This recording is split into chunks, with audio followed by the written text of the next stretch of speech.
wanted to ask you about just the state of the industry, as a whole, and the state of, Hawaii regarding CBD. I know it's a big question. No, I mean, obviously the first word that comes to mind is frustration, to be honest. It's an incredible market with incredible products. We get tons of people here from Australia and New Zealand who are truly upset at the unavailability of CBD in their area, how illegal it is for them. They can't take it home with them. They can't travel with it.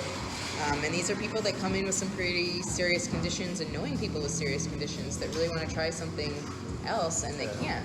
So people that take CBD back, they may get it not from here or for somewhere else. Have you heard of reports of them having problems or having it confiscated or? A little bit. I would hope that they didn't come here. It kills me, for somebody that wants to spend, $400 on products to let them know that they can't travel with it and have them put it back on the shelves. Mm-hmm. But that's what we're going to do, right? Like New Zealand, China, Australia, they're not able to travel yet, unfortunately. Mm-hmm. And Japan has a no THC law as well, right? So we have to really know the laws and be up to date on it.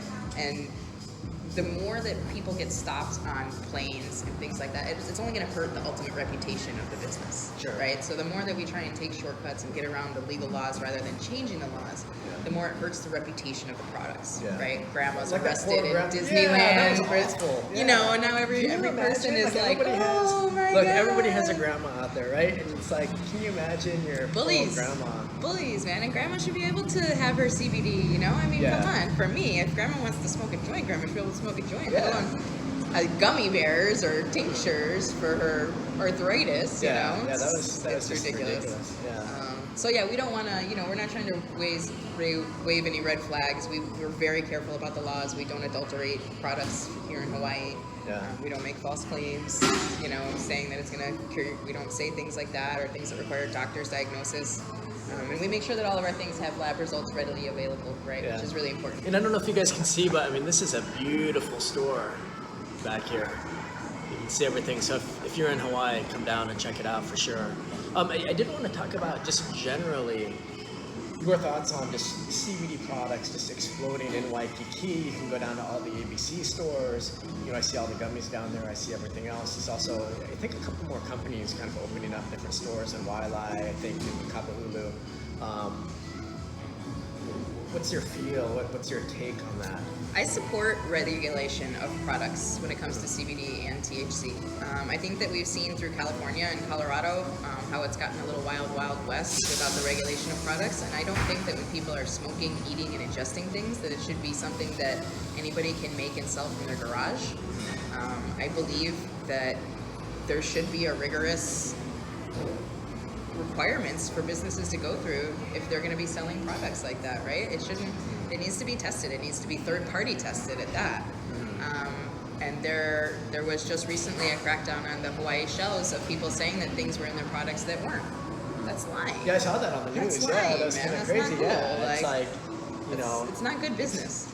Good business comes from good goals, right? From having morals, from wanting to do good things. It doesn't come from taking shortcuts so that you can capitalize on people's pain. Know what's in it, right? If you're taking this for a serious ailment, or I take CBD for my arthritis, and some other stuff. It's like you want to know, right? Well, and you've paid for it too, right? Like CBD isn't like a $5 product. Like it's not the cheapest thing on the market. It's more expensive than aspirin. It should work for you. You should get the results that you want. Yeah, and I think that's a tough thing going on with vape right now, right? Because I think vape. I have a lot of friends who vape. I think it does help them a lot, and they vape CBD products as well. Right. But at the same time, it is true. Like we really don't have a long enough record of seeing how that affects you. Right. Because someone in my family, they vape a lot. It's like, I mean, I personally like it better only because I'd rather have them smoke a vape in front of my face than a cigarette. Just for me. But I don't know what it's doing for them in the long term, like 50 years from now, right? Yes, the pineapple fresh is much nicer than the tobacco stench, exactly. right? So Yeah, for sure. If it's working for you, but you hate to see these illnesses come out. Totally. But it's not limited to CBD or THC, right? This comes just as much from tobacco. It's as readily made. And, here in the state of Hawaii, we do have regulations. We are medical. We're talking about adult use, right? 21 and over. Yeah.